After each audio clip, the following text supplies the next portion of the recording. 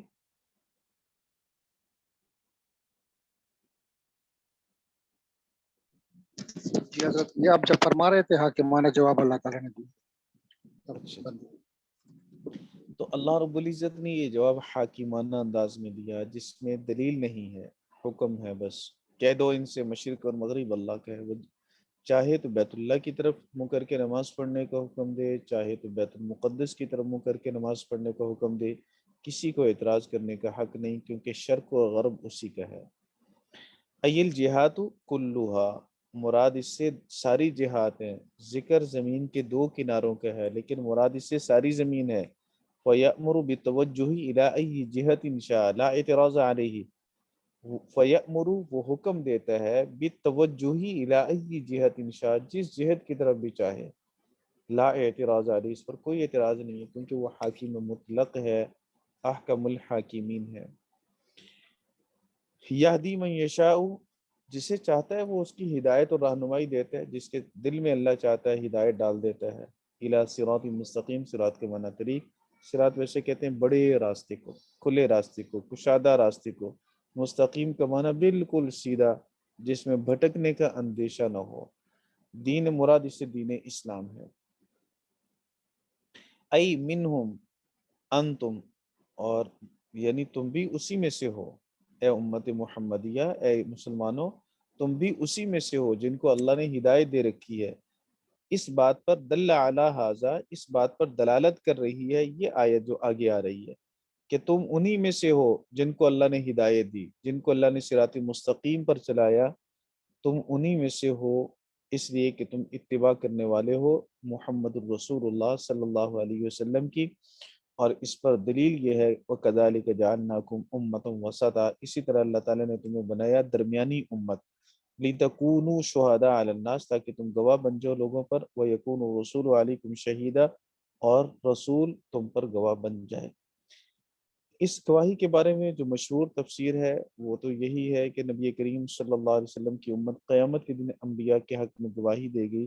جب انبیاء علیہ الصلوۃ والسلام سے ان کی امتوں کے سامنے پوچھا جائے گا کہ کیا تم نے میرا پیغام ان تک پہنچایا یا نہیں، تو امتیں منکر بنے گی کہ نہیں پہنچایا. انبیاء علیہ الصلوۃ والسلام فرمائیں گے کہ ہم نے پہنچایا ہے. جھگڑا ہو گیا، اختلاف ہو گیا. اب دعویٰ کرنے والے انبیاء علیہ الصلوۃ والسلام ہیں جو فرما رہے ہیں کہ ہم نے پہنچایا، ان سے گواہ مانگے جائیں گے. وہ گواہی کے طور پر امت محمدیہ کو پیش کریں گے. اور پھر جب اعتراض ہوگا، جرح ہوگی کہ امت محمدیہ گواہ کیسے بن سکتی ہے جبکہ یہ تو وہاں موجود بھی نہیں تھے، یہ تو ہم سے ہزاروں سال، لاکھوں سال، کروڑوں سال بعد میں آئے. تو پھر امت محمدیہ عرض کرے گی کہ یا اللہ، ہمیں رسول اللہ صلی اللہ علیہ وسلم نے بتلایا قرآن مجید میں کہ ہر نبی نے اپنی ذمہ داری کو 100% ادا کیا اور ان نے تیرے پیغام کو تیری مخلوق تک پہنچایا. پھر نبی کریم صلی اللہ علیہ وسلم اپنی امت پر گواہ بنیں گے. لیکن الفاظ چونکہ عام ہیں، اس میں قیامت کا خاص طور پر ذکر نہیں ہے آیات مبارکہ میں، اس لیے بعض مفسرین کرام نے فرمایا کہ یہ امت دنیا کے اندر بھی شاہد اور گواہ بنے گی گزشتہ انبیاء کی دعوت پر، اور قیامت کے دن بھی گواہ بنے گی گزشتہ انبیاء کی دعوت پر. وَكَذَلِكَ جَعَلْنَاكُمْ، اسی طرح، كَمَا هَدَيْنَاكُمْ إِلَيْهِ، جیسے کہ ہم نے تمہیں صراط مستقیم کی طرف رہنمائی کی، اسی طرح ہم نے تمہیں بنایا. جعلناکم یا امت محمد، یہ کم ضمیر کا مخاطب بتلایا ہے کہ کم ضمیر سے خطاب کس کو کیا جا رہا ہے؟ براہ راست امت کو کیا جا رہا ہے کہ اے امت محمدیہ، ہم نے تمہیں بنایا امت محمد، امتم وسطا، ایسی امت جو درمیانی ہے. خیارن عدولن، خیارن کا معنی پسندیدہ، اور عدولن کا معنی برابر، برابر، اور مطلب یہ عدل و انصاف والی کہہ لیں، برابر کہہ لیں. امتم وسطا، درمیانی امت بنائی ہے، اعتدال والی، جس میں احکام نہ زیادہ سخت ہیں اور نہ ہی احکام زیادہ نرم ہیں. بنی اسرائیل میں قوم موسیٰ کے لیے ذرا سختیاں تھیں کیونکہ ان کے مزاج بڑے کرخت تھے. قوم عیسیٰ کے لیے ذرا نرمیاں تھیں. تو دونوں نے سختی اور نرمی سے ناجائز فائدے اٹھائے.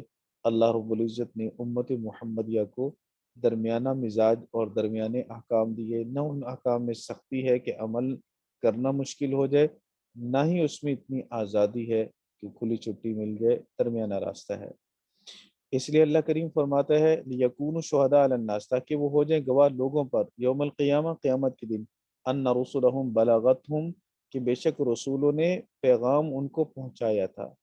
ان رسلہم، یہ رسول کی جمع مکسر ہے، اور جمع مکسر کی طرف واحد مؤنث کی ضمیر لوٹانا جائز ہے، اس لیے بلغتہم۔ وَيَكُونُ الرَّسُولُ عَلَيْكُمْ، اور رسول ہو جائے تم پر گواہ، شہید گواہ کے معنی میں، انہو بلغکم، کہ بے شک رسول کریم صلی اللہ علیہ وسلم نے واقعتاً تم تک یعنی امت تک یہ بات پہنچائی ہے کہ ہر نبی اپنے مشن میں کامیاب گزرا، اور ہر نبی نے اپنا اللہ رب العزت کا دیا ہوا پیغام اپنی امت تک پہنچایا ہے۔ وما جعلنا القبلۃ، اور ہم نے نہیں بنایا قبلہ کو، التی کنت علیہا، جس پر آپ ہیں، ہم نے نہیں بنایا، وما جعلنا القبلہ، ہم نے قبلہ نہیں بنایا اس کو جس پر آپ ہیں، الا لنعلم، مگر اس لیے تاکہ ہم جان لیں، من یتبع الرسول، کون رسول کی اتباع کرتا ہے، ممن ینقلب علی عقبیہ، ان لوگوں میں سے جو پلٹ جاتے ہیں اپنی ایڑیوں کے بل۔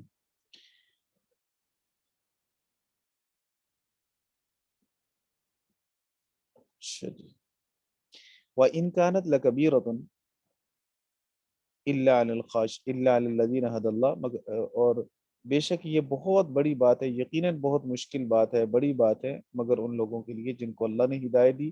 وَمَا كَانَ اللَّهُ لِيُضِيعَ إِيمَانَكُمْ، اللہ نہیں ہے کہ وہ ضائع کر دے ایمان والوں کو، اللہ تعالیٰ نہیں ہے کہ ان کے ایمان کو ضائع کر دے۔ ان اللہ بالناس لرؤوف رحیم، بے شک اللہ تعالیٰ لوگوں پر یقیناً بہت مہربان، رحم کرنے والا ہے۔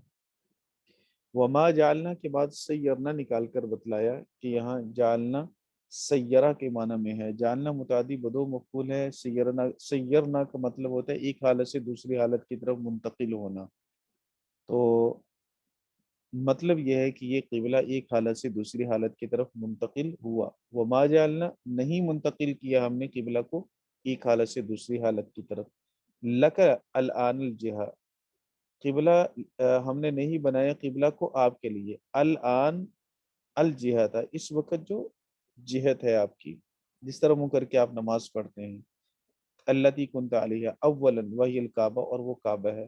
سب سے پہلے رسول کریم صلی اللہ علیہ وسلم نے کعبہ کی طرف مکہ میں نماز پڑھی، اور بعض حضرات فرماتے ہیں کہ کعبہ، چونکہ مکہ کے اندر کعبہ اور بیت المقدس دونوں ایک ہی جانب پڑھتے تھے تھوڑے سے فرق کے ساتھ، تو نبی کریم صلی اللہ علیہ وسلم کعبۃ اللہ میں نماز اس طرح سے پڑھا کرتے تھے کہ بیک وقت آپ کا چہرہ بیت اللہ اور بیت المقدس دونوں کی طرف ہوتا۔ اور بعض حضرات فرماتے ہیں کہ اللہ کے رسول مکۃ المکرمہ میں خالص بیت اللہ ہی کی طرف منہ کر کے نماز پڑھتے تھے، اور پھر اس کے بعد بیت المقدس کا حکم ہوا، اور پھر اس کے بعد دوبارہ بیت اللہ کا حکم ہوا، تو تحویل قبلہ دو بار ہو گیا۔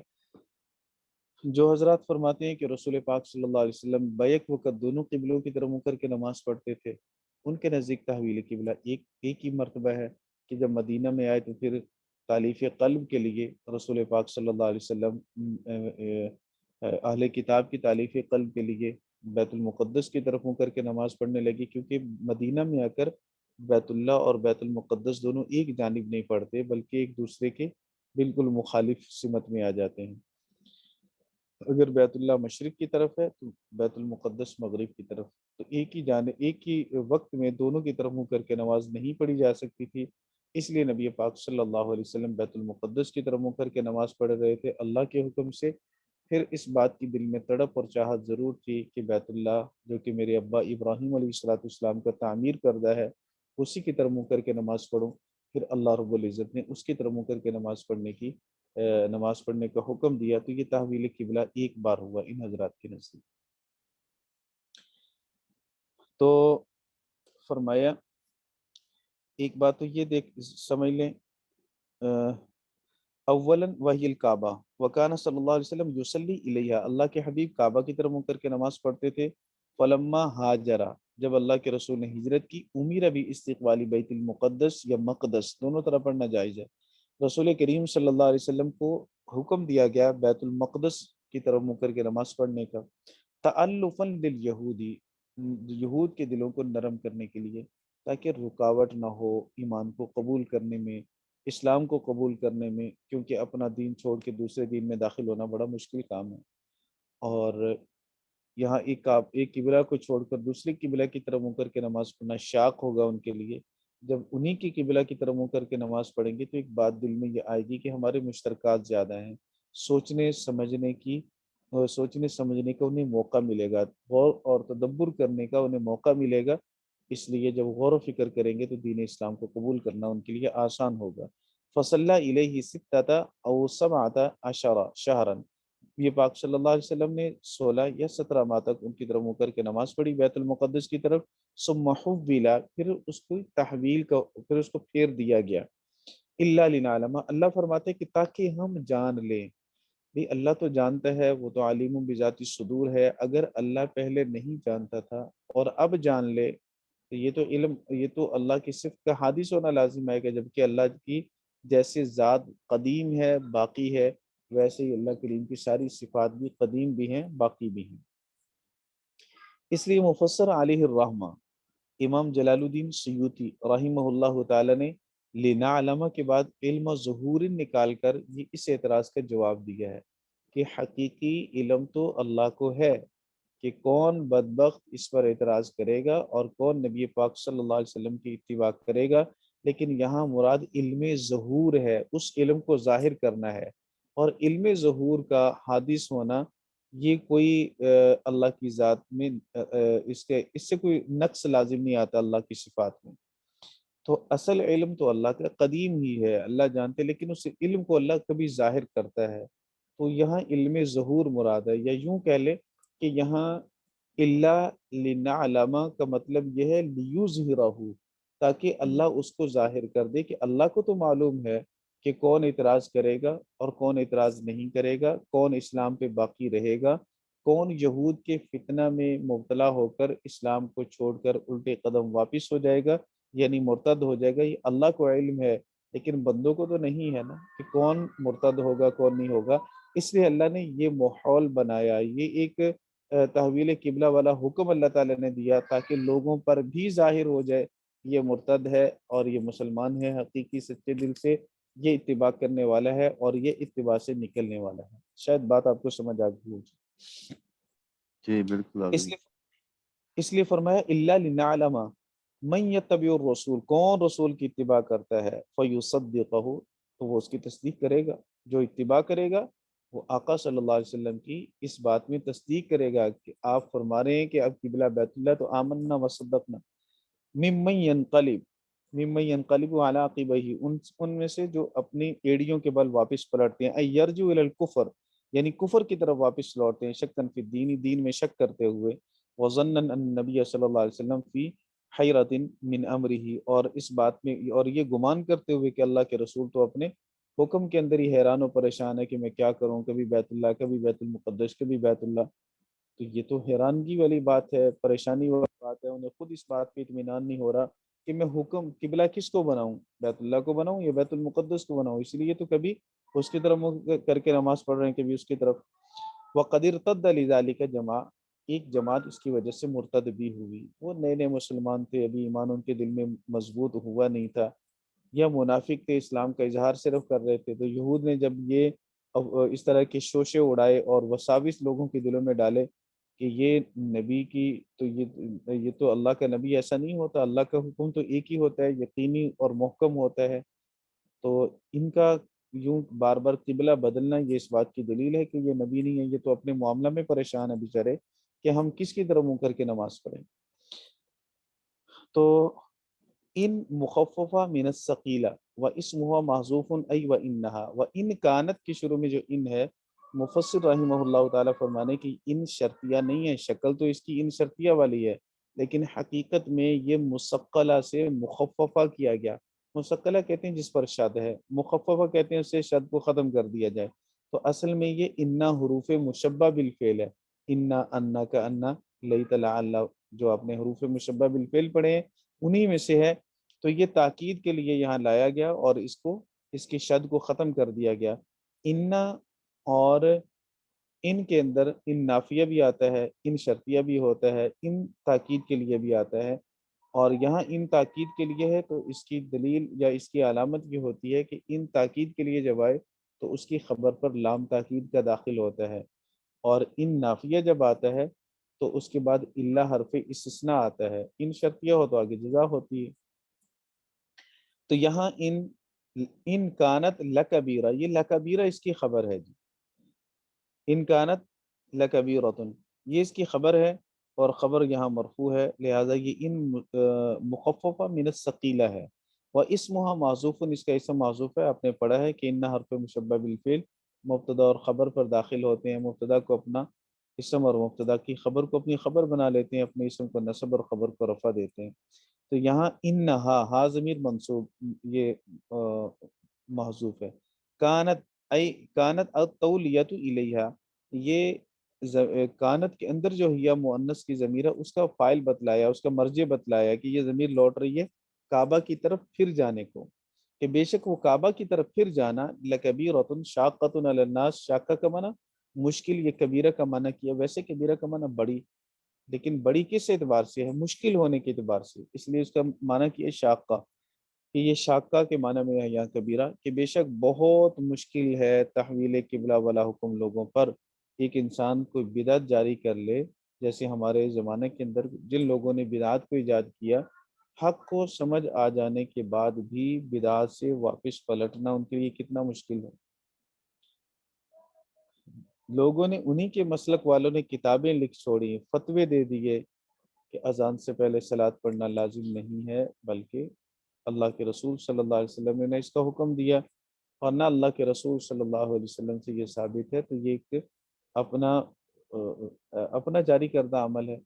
اس طرح نماز، فرض نمازوں کے بعد ذکر بالجہر کے بدعت ہونے کا ان کے بریلوی مسلک کے بڑے بڑے دارالعلوم اور بڑے بڑے مفتیوں نے فتوے دیے، اور ان کے لاہور کے بڑے مدارس میں ذکر بالجہر بند ہے، نہیں کرتے وہ، بعض مدارس اذان کے ساتھ صلاۃ بھی نہیں ہوتی، لیکن چھوٹا طبقہ ماننے کے لیے تیار ہی نہیں ہے۔ تو بدعت کو جاری کر لینے کے بعد اس کے بعد اس کو چھوڑنا مشکل ہے، یہاں تو کعبہ کی، یہاں تو قبلہ کے بدلنے کی بات ہے، اس لیے اللہ نے فرمایا وہ بہت مشکل ہے ان پر، الا علی الذین ھدی اللہ، مگر ان لوگوں پر جن کو اللہ نے ہدایت دے دی۔ تو جن کو اللہ نے ہدایت، اللہ ہدایت کن کو دیتا ہے؟ اللہ ہدایت ان کو دیتا ہے جو دل میں ہدایت کی طلب رکھتے ہیں، جستجو رکھتے ہیں۔ اچھا جی، وما کان اللہ لیضیع ایمانکم، یہ یہود کی طرف سے ایک افواہ یہ بھی اڑائی گئی تھی جس کا آگے ذکر آ رہا ہے، کہ یہود کہتے کہ بھائی اگر بیت المقدس کی طرف منہ کر کے نماز پڑھنا تمہارا ٹھیک تھا، تو اب بیت اللہ کی طرف منہ کیوں کر رہے ہو؟ اور اگر تمہارا قبلہ بیت اللہ ہی ہے، بیت المقدس کی طرف منہ کر کے نماز پڑھنا ٹھیک نہیں ہے، تو بتلاؤ جنہوں نے 16-17 مہینے بیت المقدس کی طرف منہ کر کے نمازیں پڑھی، ان کی نمازیں کہاں گئی؟ جو اس دوران فوت ہوئے، کیا ان کی بخشش ہو جائے گی؟ کیونکہ وہ تو غلط قبلہ کی طرف منہ کر کے نماز پڑھتے رہے۔ یہ وسوسہ تھا شیطانی، جبکہ جب تک اللہ تعالیٰ نے بیت المقدس کی طرف منہ کر کے نماز پڑھنے کا حکم دیا تو وہی بیت المقدس ہی قبلہ تھا، اس کی طرف منہ کر کے نماز پڑھنا ہی عبادت تھا، اور اس دوران جو فوت ہوا تو صحیح حق پہ فوت ہوا کہ اللہ رب العزت کی اطاعت میں وہ فوت ہوا۔ اور جب اللہ کریم نے بیت اللہ کی طرف منہ کر کے نماز پڑھنے کا حکم دیا تو اب بیت المقدس کو اللہ تعالیٰ نے قبلہ کے طور پر ختم کر دیا اور بیت اللہ کو قبلہ بنا دیا، تو اب بیت اللہ کی طرف منہ کر کے نماز پڑھنا لازم اور ضروری ہوگا۔ اور تحویل قبلہ سے ایک بڑا اہم سبق یہ بھی ملا کہ ان جگہوں میں خصوصیت نہیں ہے، خصوصیت اللہ کریم کے حکم میں ہے۔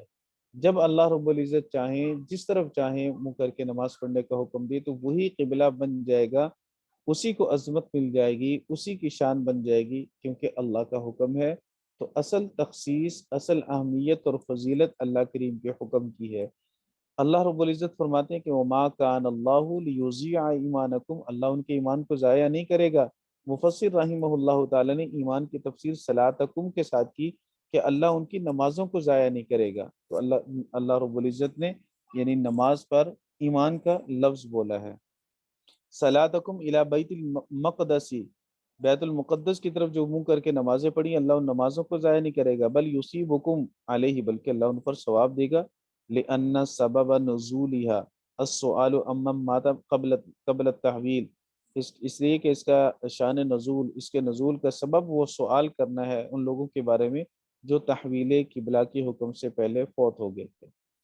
ان اللہ بالناسی، ان اللہ بالناس کے بعد المؤمنین نکال کر بتایا، یہاں بھی الف لام عادی خارجی کا ہے، اور المؤمنین الناس سے مراد خاص طور پر ایمان والے ہیں، مطلق الناس مراد نہیں ہے، کیونکہ ناس کا اطلاق تو سب پر ہوتا ہے، مؤمن ہو یا کافر ہو، لیکن المؤمن کہہ کر بتلایا کہ یہاں الناس پر الف لام احد کا ہے۔ لرؤوف الرحیم فی عدم اذاعت اعمالہم، ان کے اعمال کو ضائع نہ کر کے اللہ بہت رحم کرنے والا مہربان ہے۔ والرأفت شدت الرحمہ وقدم الابلغ للفاصلہ، یہ ایک سوال کا جواب ہے۔ ایک تو حضرت نے رؤوف کا معنی بیان کیا کہ رؤوف کا معنی ہے شدت الرحمہ، رحمت کی شدت۔ جب رحمت کی شدت رؤوف کے اندر پائی جائے گی تو رحیم کے اندر تو رحمت والا معنی بنسبت رؤوف کے کم پایا جائے گا۔ قاعدہ اور ضابطہ یہ ہے کہ ادنا سے اعلیٰ کی طرف ترقی ہوتی ہے، اعلیٰ سے ادنا کی طرف نہیں آتے۔ تو پھر یہاں ہونا تو یہ چاہیے تھا ان اللہ بالناسی لرحیم رؤوف، کہ اللہ تعالیٰ مہربان ہے، بہت زیادہ مہربان ہے۔ تو یہ ادنا سے اعلیٰ کی طرف جا رہے ہیں، اللہ مہربان ہے، بہت زیادہ مہربان ہے۔ جب پہلے آپ نے بہت بڑی رحمت کو بیان کر دیا، اس کے بعد اب چھوٹی رحمت کو بیان کر رہے ہیں، یہ تو اعلیٰ سے ادنا کی طرف ہے، تو اعلیٰ سے ادنا کی طرف تو نہیں آتے۔ اس کا جواب مفسر رحمہ اللہ تعالیٰ نے دیا کہ بات تو ایسے ہی ہے، قاعدہ اور ضابطہ تو یوں ہی ہے کہ ادنا سے اعلیٰ کی طرف جاتے ہیں، لیکن یہاں معاملہ الٹ اس لیے ہے کہ یہاں فاصلہ کی رعایت کی گئی ہے، اور فاصلہ کہتے ہیں آیت کے آخری لفظ کو جہاں وقت کیا جاتا ہے کہ وہ ہم وزن آ جائیں، اس لیے یہاں اس وزن کی رعایت کر کے، جیسے بسم اللہ الرحمن الرحیم کے اندر بھی ایسے ہی ہے، الحمدللہ رب العالمین کے اندر بھی ایسے ہی ہے، الرحمن الرحیم مالک یوم الدین، آخر میں وہ آیات کے جو وقف ہے وہ ملتا جلتا ہے۔ اس لیے یہاں بھی فرمایا ان اللہ بالناسی لرؤوف الرحیم، مفسر فرماتے ہیں والرأفت شدت الرحمہ، رأفت تو کہتے ہیں رحمت کی شدت کو، وقدمہ اس کو پہلے لایا گیا، قدم الابلغ جو زیادہ بلیغ ہے، جس کے اندر شدت رحمت والا معنی زیادہ پایا جاتا ہے، اس کو مقدم اس لیے کیا گیا للفاصلہ، فاصلہ کی وجہ سے۔ اور میں نے عرض کیا کہ فاصلہ کا معنی ہے آیات کے آخری وقت، جیسے اشعار کے آخری قافیہ ہوتے ہیں۔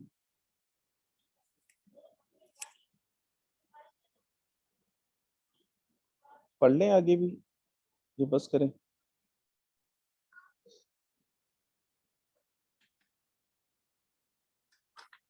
کیوں جی حضرات علماء کافی ہے جی۔ ارادہ تو تھا کہ رکوع پورا کر لیں، لیکن پھر ہدایہ رہ جائے گی۔ حضرت یہ ٹھیک ہے اپنے دو تلفظ کیے، بیت المقدس اور بیت المقدس، تو عام طور پر ہم بیت المقدس بولتے ہیں، تو ٹھیک ہے، بولیے کس نے منع کیا آپ کو؟ بیت المقدس بھی ٹھیک ہے۔ مقدس مفعول کا صیغہ ہے، پاک کیا ہوا، مقدس اسم ظرف کا صیغہ ہے، پاک جگہ، دونوں ٹھیک ہے۔ اچھا اچھا۔ اور حضرت آپ نے جو فرمایا کہ 2 دفعہ تحویل ہوا ہے، تو جس طرف بیت المقدس کی طرف تھا آپ صلی اللہ علیہ وسلم نے، تو وہ تحویل کا ذکر نہ تو حدیث میں ہے اور نہ قرآن میں ہے۔ آئے گا جب آپ حدیث کی کتابیں پڑھیں گے نا، رہے گا، سنن نبی داؤد میں بھی آئے گا۔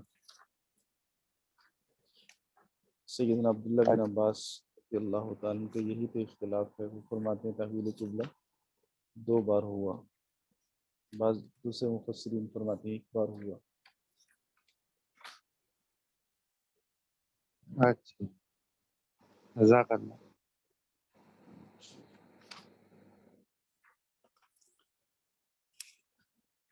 جی کھولیے جی کتاب ہدایہ شریف۔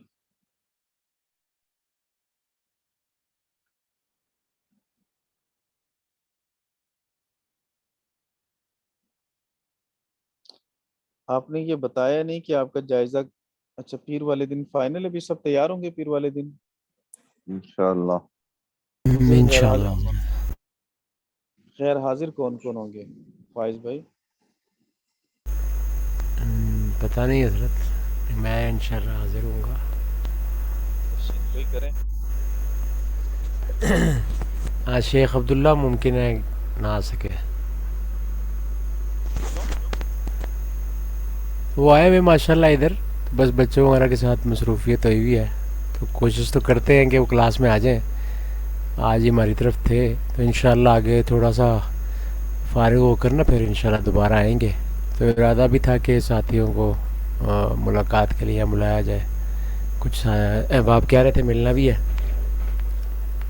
بہرحال ابھی تو وہ آج روانہ ہوئے ہیں فیصل آباد، تو انہوں نے پھر وہاں آگے سے جانا ہے شمالی جات علاقوں میں ایک ہفتے کے لیے. تو دیکھیں تھوڑا مشکل ہو جائے گا ان کا آنا. بسم اللہ الرحمن الرحیم.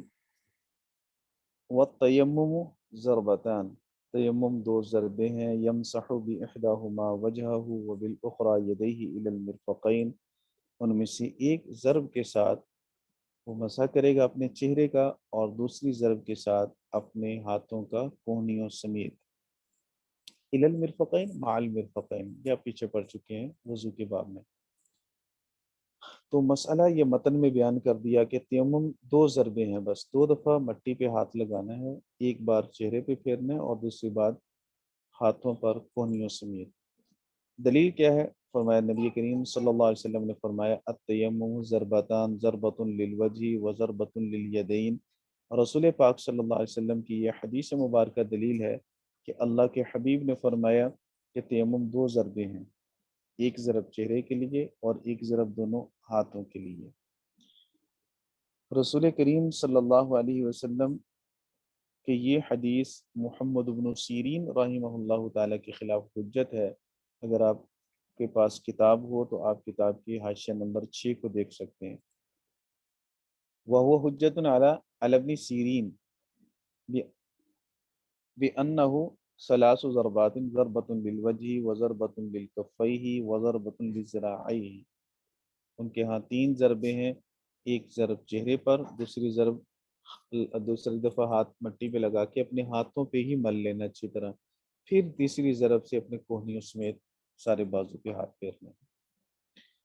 وَيَنْفُضُ يَدَيْهِ بِقَدْرِ مَا يَتَنَاثَرُ التُّرَابُ كَيْ لَا يَصِيرُ مُسْلًا. فرمائے صاحب ہدایہ رحمہ اللہ تعالیٰ فرماتے ہیں کہ جب مٹی پہ ہاتھ پھیرے گا تو ان ہاتھوں کو جھاڑ لے گا اتنا جس سے مٹی جھڑ جائے، تاکہ مسلح نہ ہو. یہ نہ ہو کہ اچھی طرح گرد و غبار باریک مٹی ہے، پاؤڈر بنا ہوا ہے مٹی کا، آپ نے اس پہ ہاتھ لگایا اور پھر چہرے پہ مارا، بعد میں پہچانا ہی نہ جائے کہ یہ کون سے صاحب ہیں، چہرے پہ اتنی مٹی لگ جائے. تو دونوں ہاتھوں کو آپس میں یوں ٹکرانا ہے، ایسے جھاڑنا نہیں ہے، ہاتھوں کو یوں ٹکرانا تاکہ جتنی مٹی گر سکتی ہے وہ گر جائے، پھر اس کے بعد اس سے مسح کر لیجیے. ولا بد من الاستیعاب فی ظاہر روایہ لقیامہ مقام الوضو، چونکہ یہ وضو کا نائب ہے، وضو کا خلیفہ ہے. جیسے وضو کے اندر ہم پانی سے اپنا چہرہ دھوتے ہیں اور چہرے کا استیعاب کرتے ہیں، پورے چہرے کو گھیر لیتے ہیں، ایک بال برابر بھی جگہ خشک رہنے سے چہرہ دوسرا وضو نہیں ہوگا. اسی طرح بعین ہی اسی طرح تیمم کے اندر بھی جب آپ چہرے کا مسح کریں گے یا بازوؤں پہ ہاتھ ماریں گے تو اس وقت بھی اس طرح سے ہاتھ پھیرنا ہے بازوؤں پر اور چہرے پر کہ آپ کی ایک بال برابر بھی جگہ ایسی نہ رہے جہاں پہ آپ کا ہاتھ نہ لگے، کیونکہ یہ خالص طور پر وضو کا خلیفہ اور نائب ہے. اور ظاہر الروایت، ظاہر الروایت کہتے ہیں حضرت امام محمد رحمہ اللہ تعالی کی 6 کتب میں جو مسئلہ ہو، وہ 6 کتب یہ ہیں: جامع الصغیر، جامع الکبیر، سیر صغیر، سیر کبیر، مبسوط اور زیادات. ان 6 کتابوں کے اندر فقہ کا جو مسئلہ مذکور ہوتا ہے اس کو کہتے ہیں ظاہر الروایات، اور فتویٰ اکثر ظاہر الروایات پر ہی ہوتا ہے. اور ان کے علاوہ امام محمد رحمہ اللہ تعالیٰ کی دیگر کتب میں جو مسئلہ مذکور ہو اس کو کہتے ہیں نادر الروایات، اور فتویٰ نادر الروایات پہ نہیں دیا جاتا. صاحب کتاب فرماتے ہیں ولا بد من الاستیعاب فی ظاہر روایہ، ظاہر روایت میں استیعاب ضروری ہے، لقیامہ مقام الوضو، کیونکہ یہ وضو کے قائم مقام ہے. ولہذا قالوا یخلل اصابع، اسی وجہ سے تو فقہا فرماتے ہیں کہ تیمم کے اندر بھی انگلیوں کا خلال کرے گا. یخلل الاصابع وینزع الخاتم لیتم المسح، اور اگر انگوٹھی پہن رکھی ہے تو انگوٹھی کو اتارے گا، وینزع الخاتم، خاتم کو انگوٹھی کو اتارے، لیتم المسح، تاکہ مسح مکمل ہو جائے۔ جیسے وضو کے اندر عضو کا کوئی حصہ بھی خشک رہنے سے وضو نہیں ہوتا، بیان ہی اسی طرح تیمم کے اندر بھی اگر کوئی حصہ ایسا رہ جائے گا جہاں پہ ہاتھ نہیں پھیرا گیا تو آپ کا تیمم پورا نہیں ہوگا۔ حضرت وہ والحدس، ویڈیو میں ذرا بتا دیں، ہاتھ پھیر کے ہاتھوں جی پہ، ویڈیو میں ہاتھوں پہ ہاتھ پھیر کے ذرا بتا دیں جی۔ بھائی جیسے پھیرا جاتا ہے ویسے پھیرنا ہے، ہاتھ انگلیوں کے پھیرنے کا اندر، جی خلال انگلیوں جیسے کے وضو اندر، میں کرتے ہیں، آپ نے مٹی اچھا جی سے ایک بار ہاتھ لگا کے پھر جیسے خلال وضو میں کرتے ہیں ویسے ہی تیمم میں کریں گے۔ ٹھیک، اور جیسے وضو میں آپ پورے وضو پانی بازو پہ ڈالتے ہیں، پھر بازو پہ ہاتھ بھی تو پھیرتے ہیں نا تاکہ پانی اچھی طرح پہنچ جائے، اسی طرح آپ پورے بازو پہ اپنا ہاتھ پھیر لیں اچھی طرح، کوئی مشکل بات تو نہیں ہے۔ والحدث والجنابۃ فیہ سواء، اس میں حدث اور جنابت دونوں برابر ہیں، یعنی حدث اصغر ہو یا حدث اکبر ہو، تیمم کا حکم دونوں کے لیے ہے، برابر ہے۔ وقد الحیض والنفاس، اسی طرح حیض اور نفاس بھی اس میں برابر ہیں، غسل حیض کا کرنا ہو یا نفاس کا کرنا ہو، اور اگر ان شرائط کے مطابق جو تیمم کی پہلے بیان کر دی گئی ہیں بندہ تیمم کرنے کا مستحق ہو تو تیمم کرے گا، وہی تیمم غسل کے لیے، وہی تیمم وضو کے لیے، دونوں کے تیمم میں طہارت کے طریقہ میں کوئی فرق نہیں ہے جی۔ لما رویہ ان قوما جاؤ الی رسول اللہ صلی اللہ علیہ وسلم، اس وجہ سے کہ قوم نبی پاک صلی اللہ علیہ وسلم، یہ دلیل ہے جی، نقلی دلیل، آپ رسول کریم صلی اللہ علیہ وسلم کے پاس ایک قوم آئی، کچھ لوگ آپ کی خدمت میں حاضر ہوئے، وقالوا ان قوم نسکن هذه الرمال، انہوں نے کہا کہ ہم ایسی قوم ہیں جو ہم اس ریگستان میں رہتے ہیں، ولا نجد الماء شهرا او شهرين، ایک ایک مہینہ دو دو مہینے تک ہمیں پانی نہیں ملتا، وفینا الجنوب والحائض والنفساء، ہمارے اندر جنبی بھی ہوتے ہیں، حیض والی عورتیں بھی ہوتی ہیں، نفاس والی عورتیں بھی ہو سکتی ہیں، فقال علیکم بارضکم، تو نبی پاک صلی اللہ علیہ وسلم نے فرمایا کہ تم پر زمین لازم ہے، فقال علیکم بارضکم، زمین کو لازم پکڑ لو، مطلب تیمم کرو، رسول کریم صلی اللہ علیہ وسلم کے اس فرمان کا مطلب یہ ہے کہ تیمم کرو۔ تو آپ صلی اللہ علیہ وسلم نے اس حدیث مبارکہ میں حدث اکبر کے لیے بھی تیمم کو ہی جائز قرار دیا، تیمم ہی کے ذریعے سے طہارت کاملہ حاصل ہو جائے گی۔ آواز آ رہی ہے کسی کو؟ مجھے نہیں آ رہی۔ جی آ رہی ہے بات سب، مجھے تو آ رہی ہے۔ جی اچھا جی، وَيَجُوزُ التَّيَمُّمُ عِنْدَ أَبِي حَنِيفَةَ رَحِمَهُ اللَّهُ تَعَالَى وَمُحَمَّدٍ بِكُلِّ مَا كَانَ مِنْ جِنْسِ الْأَرْضِ كَالتُّرَابِ وَالرَّمْلِ وَالْحَجَرِ وَالْجَسِّ وَالنَّوْرَةِ وَالْكُحْلِ وَالزِّرْنِيخِ۔ متن کا مسئلہ یہ ہے کہ حضرات طرفین کے نزدیک، طرفین کہتے ہیں حضرت امام ابو حنیفہ اور امام محمد کو، ان دونوں بزرگوں کے نزدیک تیمم ہر اس چیز سے جائز ہے جو زمین کی جنس میں سے ہو، جیسے مٹی ہے، ریت ہے، پتھر ہے، گچ ہے، چونا ہے، سرما ہے، ہڑتال ہے، ان سب پہ تیمم کرنا جائز ہے، ان پہ باقاعدہ گرد و غبار ہو یا نہ ہو۔ آپ پتھر پہ تیمم کرتے ہیں تو بھلے اس پہ گرد و غبار نہ ہو، تیمم کرنا جائز ہے۔ ٹائل پہ آپ تیمم کرتے ہیں، گرد و غبار نہیں بھی ہے کیونکہ وہ جنس الارض میں سے ہے تو اس سے وضو کرنا جائز، تیمم کرنا جائز ہے۔ وقال ابو یوسف رحمہ اللہ تعالی لا یجوز الا بالتراب والرمل، امام ابو یوسف نے فرمایا کہ نہیں، مٹی سے اور ریت سے، ان دو چیزوں سے تیمم کرنا جائز ہے، اس کے علاوہ نہیں۔ فتویٰ پہلے قول پر ہے۔ وقال شافعی رحمہ اللہ تعالی لا یجوز الا بالتراب المنبت، سیدنا امام شافعی رحمہ اللہ تعالی نے فرمایا کہ اگانے والی مٹی سے تیمم کرنا جائز ہے۔ منبت کہتے ہیں جو اگاتی ہے، زرخیز مٹی، اسی سے تیمم کرنا جائز ہے۔ اصل میں قرآن پاک کی جو آیت ہے نا آگے آ رہی ہے، وہ ہوا روایت نبی یوسف لقولہ تعالی فتیمموا صعیدا طیبا، تو یہاں وہ حضرات امام شافعی، امام ابو یوسف رحمہ اللہ تعالی طیباً کی تفسیر فرماتے ہیں ترابا منبتا، کہ طیب کا معنی ہے منبت. اللہ نے فرمایا کہ پاکیزہ مٹی سے یعنی اگانے والی مٹی سے تیمم کیجیے. قال ابن عباس رضی اللہ تعالیٰ عنہ غیر ان ابا یوسف، اور یہ بات سیدنا ابن عباس یعنی یہ تفسیر سیدنا عبداللہ بن عباس کی ہے، غیر ان ابا یوسف زاد علیہ الرمل بالحدیث الذی رویناہ، کہ امام یوسف رحمۃ اللہ علیہ نے مٹی کے ساتھ ریت کا اضافہ کیا اس حدیث کی وجہ سے جو ہم نے بیان کی. ولہما، طرفین کی دلیل یہ کہ ان السعید اسم لوجہ الارض سمی به لصعودہ، سعید مٹی کو اس لیے کہتے ہیں، سعید ہے زمین کے اوپر والی سطح کا نام، سعید صعود کا معنی اوپر چڑھنا، تو سعید زمین کو اس لیے کہا، زمین کی اس سطح کو کہا گیا جو زمین کی سب سے اوپر والا حصہ ہے.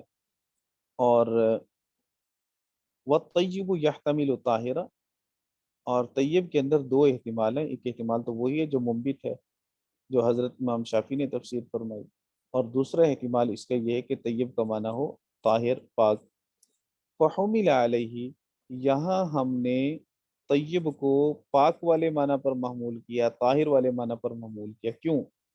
اس لیے کہ لأنہ الیق بموضع طہارہ، کیونکہ یہ طہارت کی جگہ ہے اور طہارت کے زیادہ لائق اور مناسب یہی ہے کہ یہاں سعیدن طیبن سے ہم سعیدن منبتن مراد نہ لیں بلکہ سعیدن طاہرن مراد لیں، کیونکہ یہاں حکم ہے مٹی کے ساتھ طہارت حاصل کرنے کا. تو اس حکم کے اس جگہ کے زیادہ لائق اور مناسب یہی ہے کہ ہم طیب کا معنی منبت کرنے کی بجائے طاہر کریں، کیونکہ یہاں طہارت کا ہم مسئلہ ہے اور تیمم کی بات ہو رہی ہے، تو کھیتی باڑی اگانے کی بات تو ہو نہیں رہی. لِأَنَّهُ أَلْيَقُ بِمَوْضِعِ طَهَارَةٍ أَوْ هُوَ مراد الاجماع، یا پھر اجماع سے یہی مراد ہے، یعنی طہارت جو پاک والی مٹی کا پاک ہونا یہ سب کے نزدیک بالاجماع ہے. کوئی بھی یہ نہیں کہتا کہ ناپاک مٹی سے آپ وضو کریں اور تیمم کریں. تو جب بالاجماع مٹی کا پاک ہونا ضروری ہے تو یہاں آپ طیب سے پاک ہی مراد لیں نہ کہ منبت مراد لیں.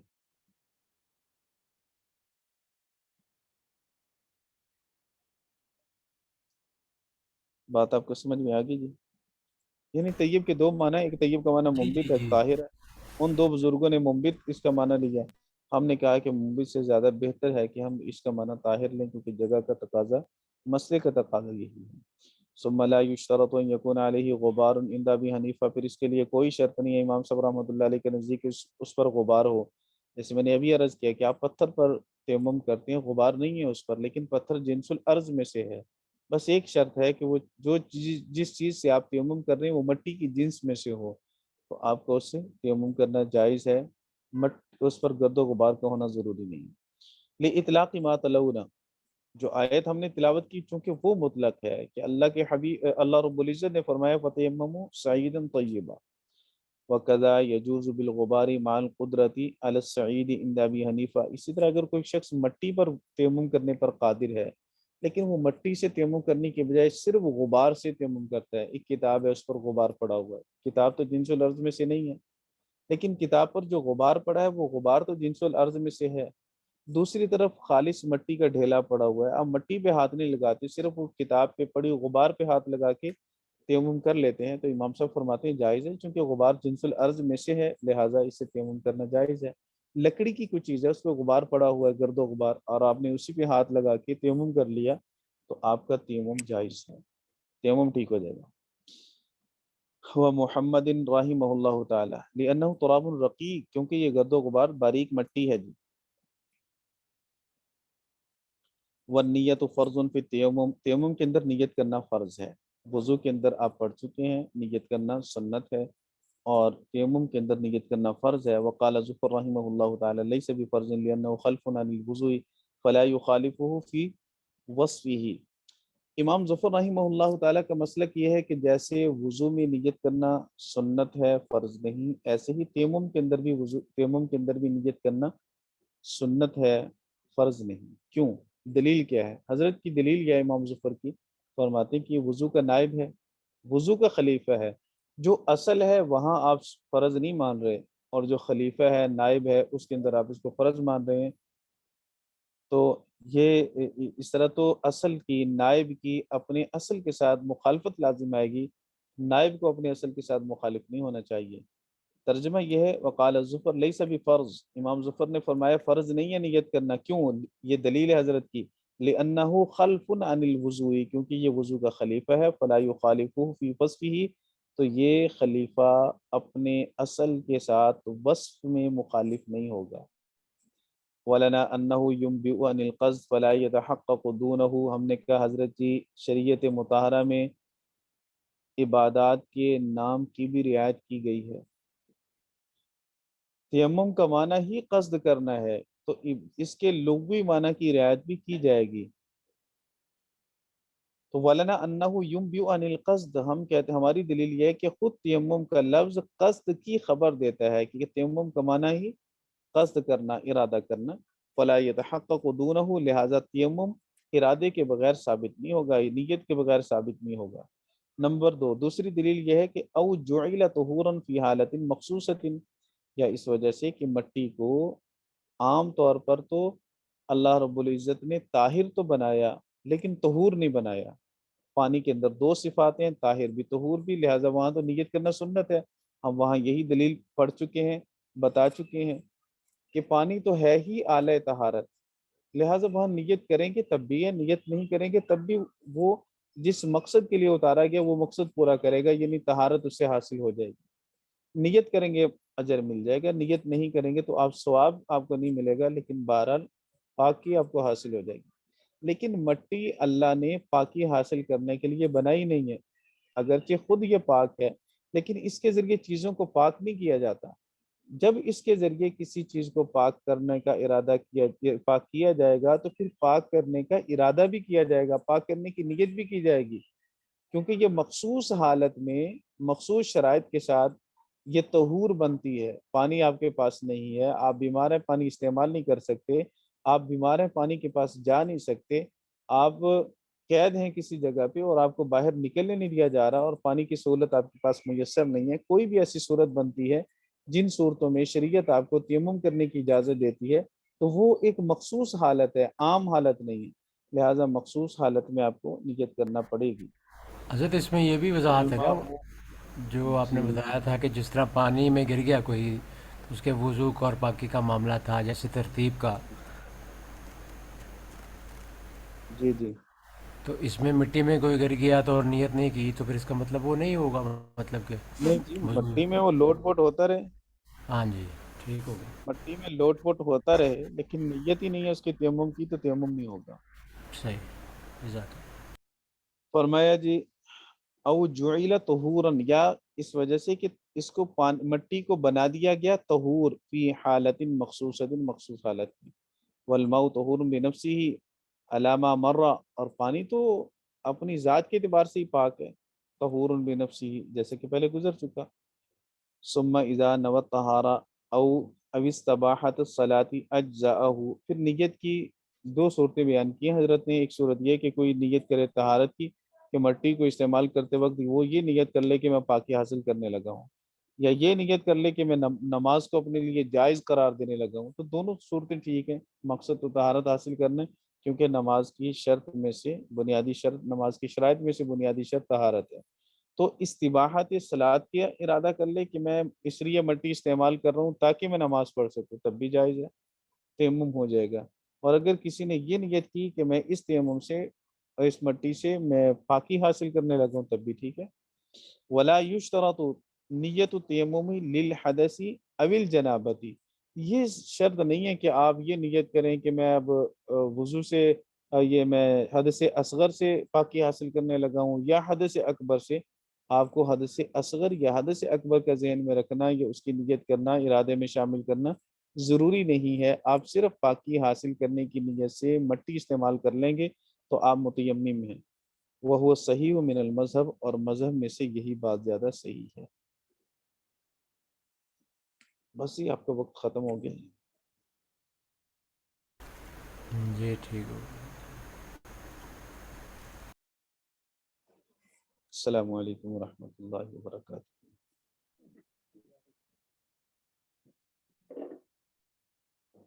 وعلیکم السلام۔ وعلیکم السلام۔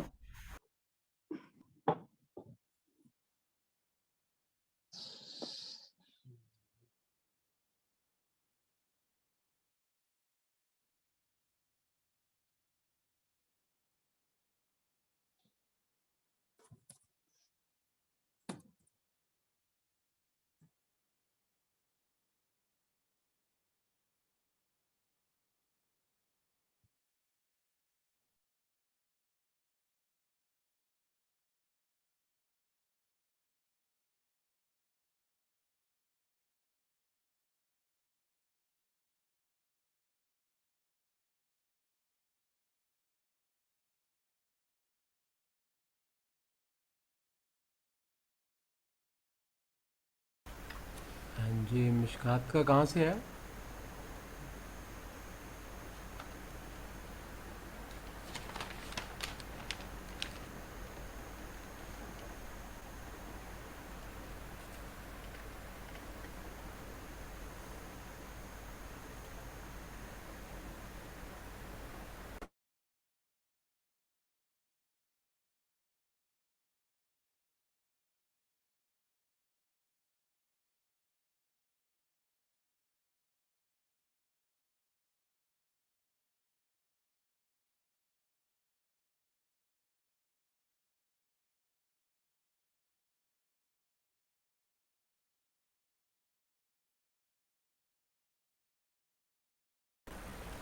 آج مفتی صاحب نے نہیں آنا؟ مفتی ویس صاحب نہیں ہیں؟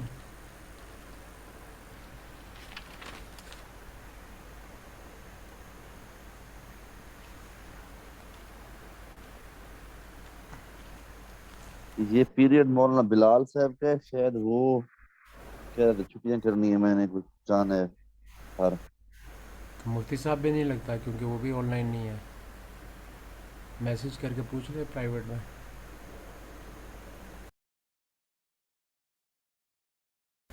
یہ مشکات کا کہاں تک پڑھا ہے سبق مولانا بلال صاحب والا؟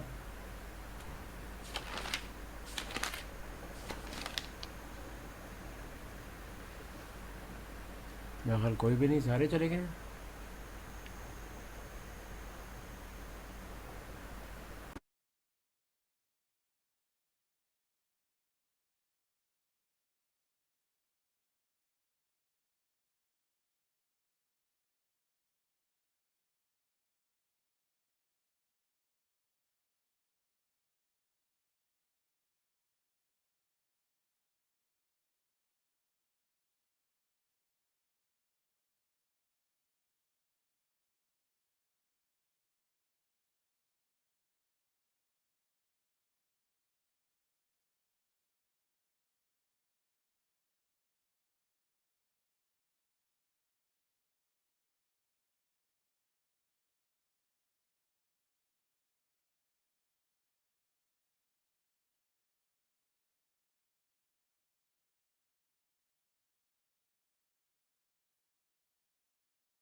ہاں جی سامع زاہد بھائی، ہاں جی کون ہے؟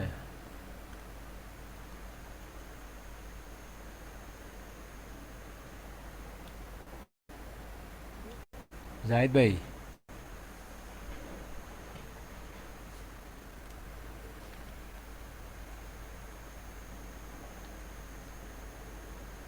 آواز آ رہی ہے میری کسی کو؟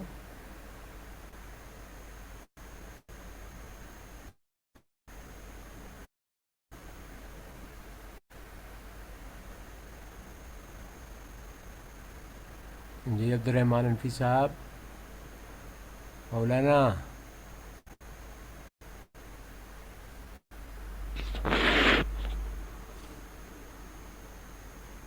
مفتی صاحب پوچھ رہے ہیں کہ اگر انتظار کرنا ہے یا تعداد کم ہے تو سبق پھر کل کر لیں یا کیا کرنا ہے؟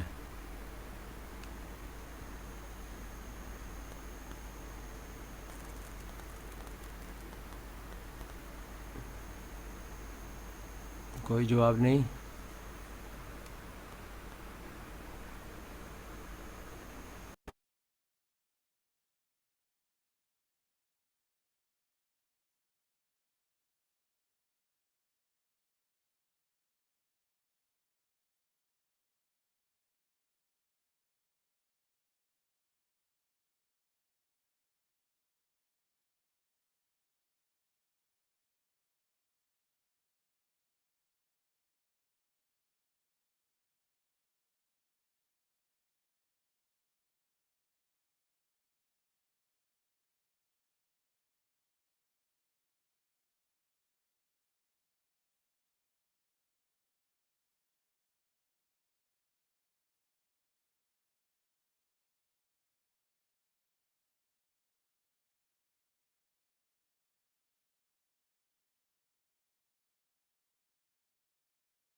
جی ٹھیک ہے ذات، پھر میں بند کر رہا ہوں، کوئی جواب نہیں دے رہا، دو ہی ساتھی ہیں۔